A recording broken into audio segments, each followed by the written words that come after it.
There were certainly things in this world that were more exciting than the opportunity to go out with Georgia, but at the moment, nothing came to mind. The girl was beautiful and spontaneous.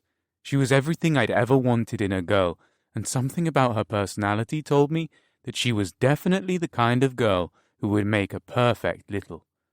I wondered how much she knew about it now. She certainly had to understand something about the relationship between Lars and Amanda. They didn't make a point of making the daddy, little girl nature of things obvious or in anybody's face. Nonetheless, they didn't hide it either. At least Georgia would have seen them interact in that space a little. From what Lars had said, I gathered Amanda and Georgia were pretty close now and getting closer every day. Surely they'd had conversations about it. Hell, everyone in Lars's circle of friends was involved in the lifestyle. I was too. At least, I was still a daddy, just not to anyone at present. My last relationship had been absolutely wonderful, but my little girl's mother got sick and she rushed back home to help. I was all set to follow a week later, but she called me the day before I left to tell me her boyfriend from college was there and she hadn't realized until she saw him that she still loved him. Everything within me wanted to fight for her, but the truth was that after a year and a half together, our relationship was really far more a friendship that included sex than real love. I sure as hell missed having a little girl, though. I'd had my eye on Georgia from the moment she got here. First, of course, it was all about the fact that she was beautiful. As I got to know her better, though, I realized she was beautiful inside and out, and if there were any girl on earth more suited to being a little, I couldn't imagine one. But there was something in her eyes, a haunted expression. She always seemed as if she was on edge and a little bit afraid. Her natural personality was bubbly and excited. I could see that in almost everything she did. She was sweet and happy and beautiful, but occasionally, out of nowhere, she would seem frightened or worried.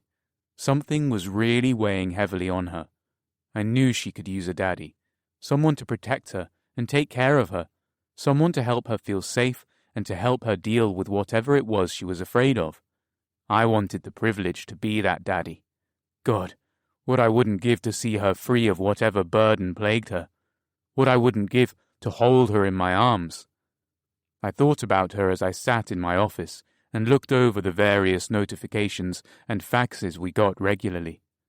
For the most part, being sheriff here meant dealing with tourists during the season. There were alcohol-related incidents, such as bar fights and the like as well.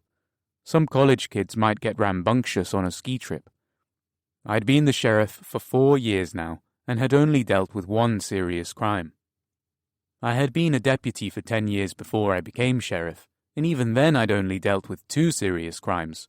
Both of them were just bar fights that got out of hand and ended in serious injuries. It was a quiet area, and most of the work we did was preventative. Sometimes we offered assistance to fire and rescue. It was a nice, quiet job, and it was a nice, quiet place to live. I looked through the various items and then headed to the 2 cells at the side of the station, waving to Randy, the deputy, who would likely be sheriff after me. In the first cell was a college boy of about 20. I opened his cell and said, "Okay, Tommy, you sober now?" He nodded. He was sober, but really hungover.